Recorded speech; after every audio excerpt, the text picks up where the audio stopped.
Верници од Мородвис, Видовиште, Теранци, Зрновци и другите населени места во Кочанската котлина денеска го празнуваат големиот православен празник Свети Симеон во кругот на истоименото манастирче во пазувите на Плачковица.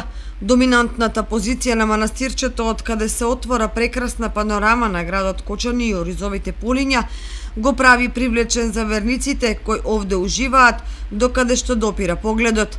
Во традиционална атмосфера, збогатена со музика, песни и јора, верниците празнуваа, палеа свеќи за здравие и им се поклонуваа на иконите во црквата, која, како што вели домаќинот, е стара половина век, иако ова било свето место многу одамна, но долги години било заборавено и напуштено. Овој манастир не иде од 40 до 50 години. Бил е напред, објектот бил постар објект, сега пред 15 години е реновиран обновен од исеници што се у странство.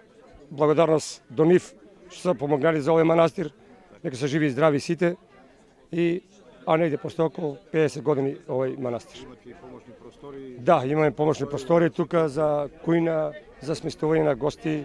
Да, долајат верници од сите села, од Видовиште, од Мородвис, Зрновци, Градовци, од Кочани, од цела општина. Најголем проблем за верниците е стрмниот и каменлив пат, по кој со патничко моторно возило речиси е невозможно да се излезе.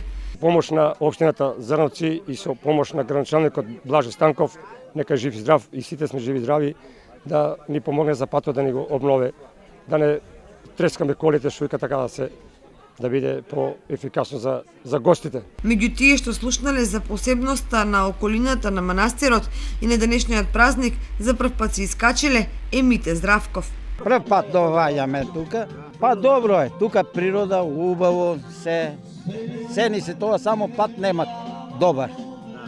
Тоа е стрмно е тоа. Покрај овој денешниот празник Свети Симеон се празнува и во еден од најстарите манастири на Осоговските планини, кај селото Костиндол, каде се собираат верници од подосоговските села.